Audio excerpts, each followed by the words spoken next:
సుమన్ టీవీలో మీ business promotions కోసం ఈ కింది నెంబర్ను సంప్రదించగలరు.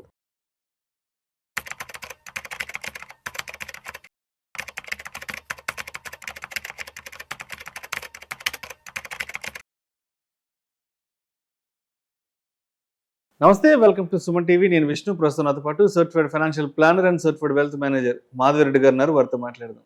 నమస్తే మాధవిరెడ్డి గారు. నమస్తే అండి. Welcome to Suman TV and welcome to Vishnu talks. Thank you.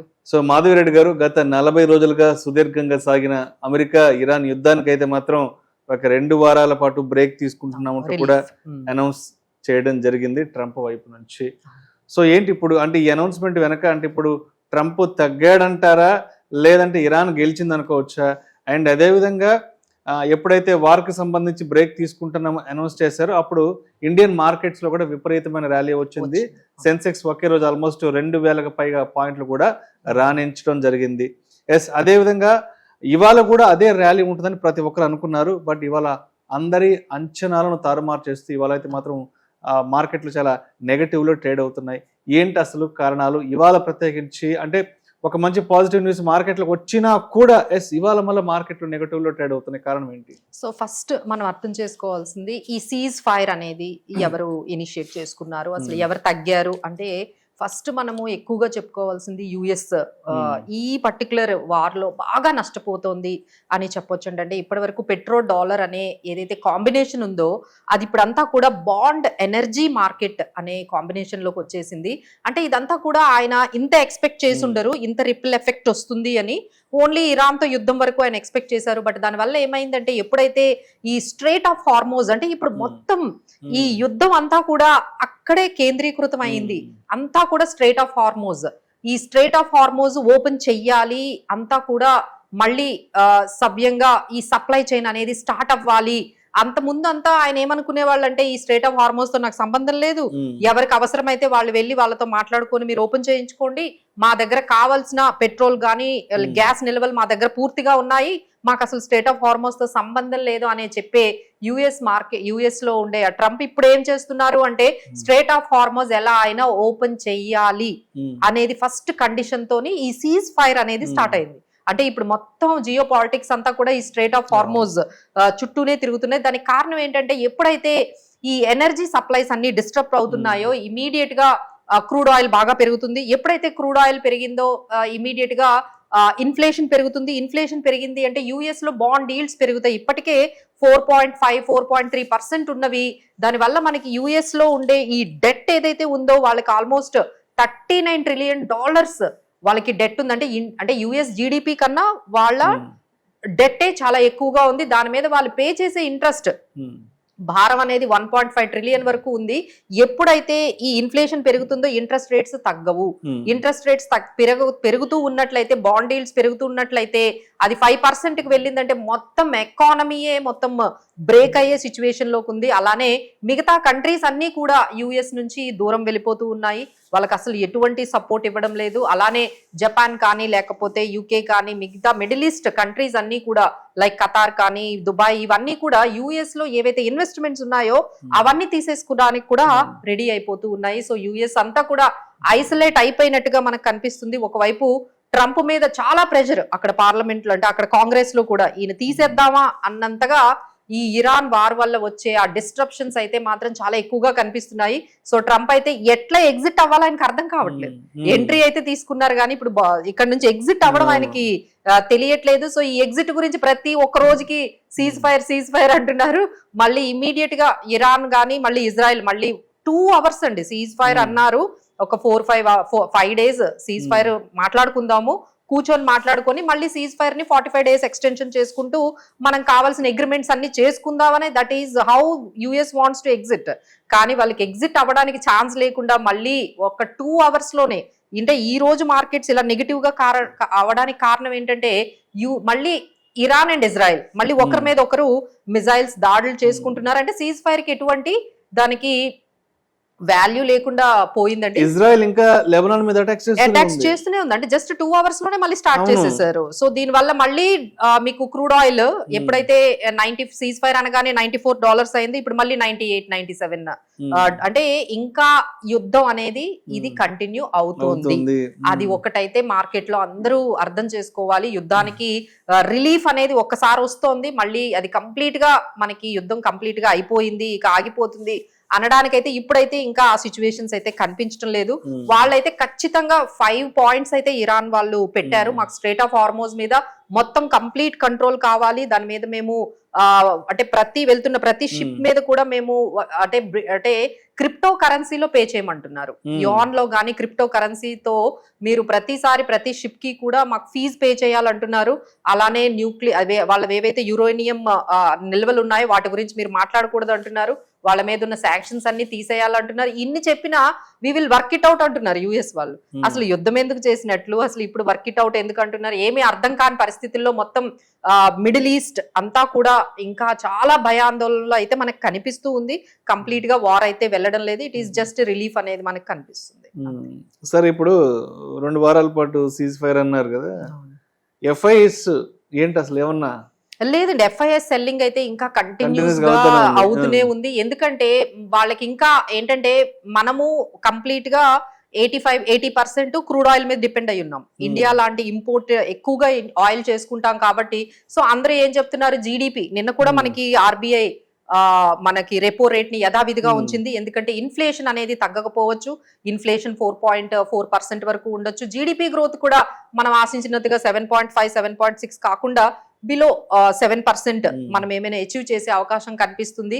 అలానే యథావిధిగా రెపో రేట్స్ ని ఉంచేసింది, అంటే అన్చేంజ్డ్ గా 5.25% దగ్గరికి అన్చేంజ్డ్ గా రెపో రేట్ ని కూడా పెట్టింది. సో దీనివల్ల ఏమవుతుంది అంటే మనకి కొంచెం ఎకానమీ స్లో అవ్వచ్చు, లేదు అంటే గ్రోత్ కూడా అంటే ఇన్ఫ్లేషన్ పెరగడం వల్ల కొంచెం ఇంపాక్ట్ అవ్వచ్చు. ఎందుకంటే ఈ విధంగా మనకి ఈ క్రూడ్ ఆయిల్ ధరలు ఇంటర్నేషనల్ లో $100 అబౌవ్, కానీ ఈ విధంగా 100 అవ్వచ్చు, 120 అవ్వచ్చు. సో మనకు తెలియదు ఎంతవరకు ఈ డిస్ట్రప్షన్స్ జరుగుతాయో. సో దీని వల్ల మనం బాగా నష్టపోయేది ఎవరు అంటే ఇలా ఇంపోర్టెడ్ ఆయిల్ మీద డిపెండ్ అయిన మన ఇండియా లాంటి కంట్రీస్ ఎక్కువగా నష్టపోతున్నాయండి. సో వీళ్ళందరూ కూడా గవర్నమెంట్ అంటే యుఎస్ మీద ప్రెజర్ పెడుతున్నారు, కొంచెం ఆపేయండి యుద్ధం అని. బట్ ఇక్కడ ఎక్కడా కూడా అంటే యుఎస్ ఇప్పుడు ఎగ్జిట్ అయిన వీళ్ళిద్దరు ఆగేటట్టుగా కనిపించట్లేదు, యుఎస్ ఇరాన్. సో ఈ విధంగా ఎనర్జీ డిస్ట్రప్షన్స్ అయితే మొత్తం అంతా కూడా జరుగుతూ ఉన్నాయి. సో అందుకని మనం ఈ రోజు మార్కెట్ లో కొంచెం నెగిటివ్ అనేది మనం గమనించాం.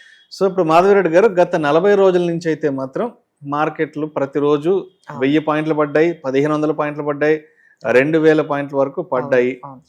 ఎప్పుడైతే ఈ సీజ్ ద ఫైర్ అన్నారో, యుద్ధానికి బ్రేక్ తీసుకుందాం అని చెప్పిన తర్వాత ఒక 2000కు పైగా మార్కెట్ పెరిగింది కదా. సో నిన్నటి ఆ పాజిటివ్ వేవ్ లో ప్రాఫిట్ బుకింగ్ అయితే గట్టిగా జరిగింది కదా. ఎందుకంటే ఇంతకు మించి పెరగదో అన్న కొంత భయాందోళనతో నిన్న పెద్ద ఎత్తున ప్రాఫిట్ బుక్ చేసుకుని బయటకు వచ్చారు. 22,000 దగ్గర ఎవరైతే బై చేసేసుకున్నారో వాళ్ళందరూ కూడా మళ్ళీ ఎగ్జిట్ అవుతూ ప్రాఫిట్ బుకింగ్ అనేది వెళ్తూ ఉన్నారు. సో ఇక్కడ చాలా మంది ఆలోచించేది ఏంటంటే ఇక యుద్ధం అయిపోయింది, సీజ్ ఫైర్ అయిపోయింది, సో మన దగ్గర ఏవైతే క్యాష్ ఉందో ఈ క్యాష్ ని మనము ఇప్పుడు మార్కెట్స్ చాలా పడ్డాయి కాబట్టి ఇక్కడ నుంచి యుద్ధం ఆగిపోతుంది, మార్కెట్స్ అన్ని కూడా రివైవ్ అవుతాయి, ఇన్వెస్ట్మెంట్స్ చేసేయాలి అనుకునే వాళ్ళకైతే ఒక కాషన్ చెప్పొచ్చండి. ఎందుకంటే పూర్తిగా యుద్ధం పోలేదు, ఈ వాలటిలిటీ అయితే ఈ విధంగా ఉంటుంది. ఎందుకంటే ట్రంప్ ఒక రోజు కంప్లీట్ గా ఇరాన్ ని తీసేస్తాము అసలు జోగ్రఫీ నుంచి అంటున్నారు, ఒకవైపు ఏమొచ్చి మళ్ళీ నెక్స్ట్ డేనే సీజ్ ఫైర్ అంటున్నారు. సో ఆయన అన్సర్టనిటీస్ అయితే అలానే ఉన్నాయి. బట్ ఇరాన్ అయితే ఎటువంటి భయం లేకుండా ఇంకా ఇజ్రాయెల్ మీద, ఇక యుఎస్ కి ఎవరైతే సపోర్ట్ చేస్తున్నారో గల్ఫ్ దేశాల మీద కూడా ఎటువంటి పరిస్థితుల్లో కూడా ఆగడం లేదు. అవి అలా మిజైల్స్ అనేవి వాళ్ళు అటాక్ చేస్తూనే ఉన్నారు. సో దీనివల్ల ఈ క్రూడ్ ఆయిల్ డిస్ట్రప్షన్స్ కానీ ఇంకా స్ట్రేట్ ఆఫ్ హార్మోజ్ అయితే కంప్లీట్ గా ఓపెన్ అయిపోతుంది అని మనం మొన్న ఆయన చెప్పారు. ఎందుకంటే ఆయన పెట్టిన ఫస్ట్ కండిషన్ ఏంటంటే క్లీన్ అంటే సేఫ్ గా స్ట్రేట్ ఆఫ్ హార్మోజ్ ఓపెన్ చేయాలని అన్నారు, కానీ ఆయన ఏమీ ఓపెన్ చేసినట్టుగా కనిపించడం లేదు. సో ఈ విధంగా డిస్ట్రప్షన్స్ ఉన్నాయి. సో ఎవరైనా బై చేయాలి అంటే యుద్ధం తగ్గిపోయిందనో లేకపోతే యుద్ధం మళ్ళీ కంప్లీట్ గా సీజ్ ఫైర్ అయిపోయిందని కాకుండా వాల్యుయేషన్స్ బాగుంటాయి.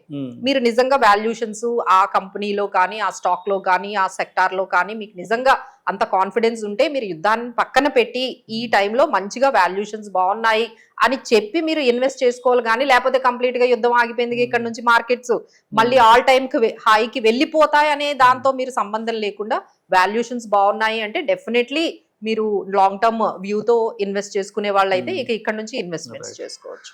సో ఇప్పుడు ఈ అన్సర్టనిటీలో ఈ వాలటాలిటీలో మార్కెట్ లోకి ఎంట్రీ తీసుకోవాలనుకున్న వాళ్ళకి so what are all the sectors to be favour to the market? So కొన్ని సెక్టార్స్ మనం ఇక్కడ ఫోకస్ చేయొచ్చండి. ఫెర్టిలైజర్ స్టాక్స్, ఎందుకంటే ఇప్పుడు ఖరీఫ్ సీజన్ స్టార్ట్ అయ్యింది. అలానే గవర్నమెంట్ ఒక 41,000 crores సబ్సిడీ ఇప్పుడు మనకి ఫెర్టిలైజర్ స్టాక్స్ కి ఇస్తుంది. సో అలాంటి వాటి మీద మనం ఇన్వెస్ట్ చేసుకోవచ్చు. అలానే ఐటీ స్టాక్స్ కూడా కొంచెం మొమెంటం, అంటే Q4 రిజల్ట్స్ మనకి స్టార్ట్ అవబోతున్నాయి. సో ఫస్ట్ TCSA మన Q4 రిజల్ట్స్ ఇవ్వబోతుంది. సో ఒక్కసారి ఐటీ స్టాక్స్ ని కూడా మనము రాడార్ లో పెట్టుకోవచ్చు. ఎప్పుడైతే క్రూడ్ ఆయిల్ మళ్ళీ ఇటువంటి ఏదైనా మంచి సీజ్ ఫైర్ వచ్చి క్రూడ్ ఆయిల్ ధరలు మళ్ళీ 92, 91 ఆ టైంకి గానీ వచ్చేస్తే definitely we can invest in the companies like tyre companies కానీ, పెయింట్ కంపెనీలు, especially gold finance, metal companies, ఇలాంటి వాటిల్లో ఇన్వెస్ట్ చేసుకోవచ్చు అండి. అలానే మనకి ఇంకా నెక్స్ట్ ఏంటంటే ఇప్పుడు ఈ యథాతథంగా పెట్టారు మనకి RBI రేట్స్. దానివల్ల కొంచెం బ్యాంకింగ్ స్టాక్స్ కానీ, లేకపోతే హౌసింగ్ ఫైనాన్స్ కంపెనీస్ లో కానీ, NBFCs లో కానీ కొన్ని banking and financial services sector కి సంబంధించిన కొన్ని స్టాక్స్ ని కూడా మనము రాడార్ లో పెట్టుకోవచ్చు. So these are all some few stocks. అలానే మనకి ఈ పర్టికులర్ హైడ్రో పవర్ కి సంబంధించి కూడా మనకి క్యాబినెట్ లో అప్రూవ్ అనేది చేశారు. సో హైడ్రో పవర్ కి, ఎనర్జీకి సంబంధించిన స్టాక్స్ లో కూడా ఎవరైనా ఇన్వెస్ట్ చేసుకోవచ్చు. అలానే కొన్ని ఆయిల్ మార్కెటింగ్ కంపెనీస్ లో కూడా కొంచెం ఏమైనా తక్కువ ప్రైస్ కు వస్తే కొంచెం బై చేసుకోవచ్చు. So these are all overall గా fertilisers, IT and hydro and energy, metal stocks లో and especially banking and financials లో కూడా మళ్ళీ గోల్డ్ పెరుగుతోంది, మీరు గమనించారో లేదో. సో ఇదంతా ఎట్లా అంటే ఒకవైపు క్రూడ్ తగ్గగానే స్టాక్ మార్కెట్లు పెరుగుతాయి, గోల్డ్ పెరుగుతుంది. క్రూడ్ ఎప్పుడైతే పెరిగిందో స్టాక్ మార్కెట్లు పడిపోతాయి, గోల్డ్ పడిపోతూ ఉంటుంది. సో ఈ కాంబినేషన్స్ అయితే అందరూ గమనించాలి. అలానే US లో బాండ్ ఈల్డ్స్ అన్నిటిని కూడా మీరు ఒకసారి చూడండి. అక్కడ బాండ్ ఈల్డ్స్ పెరిగితే మాత్రం మొత్తం గ్లోబల్ ఎకానమీ కూడా స్లో అయ్యే సిచ్యువేషన్స్ ఉన్నాయి. మరి నిఫ్టీ ఎక్కడ strong support and resistance? So ఇప్పుడైతే నిఫ్టీ మొన్న ఆల్మోస్ట్ నిన్న మనం చూసుకున్నట్లయితే 24,000 వరకు ఆల్మోస్ట్ మనకి కనిపించింది. సో ఇక్కడైతే మనకి సపోర్ట్ ఆల్మోస్ట్ ఒక 23,500 ఈ రేంజ్ లో మనకి మంచి సపోర్ట్ అయితే కనిపిస్తుంది. అలానే మనకి రెసిస్టెన్స్ 24,000, 24,200 దగ్గర అయితే రెసిస్టెన్స్ కనిపిస్తుంది.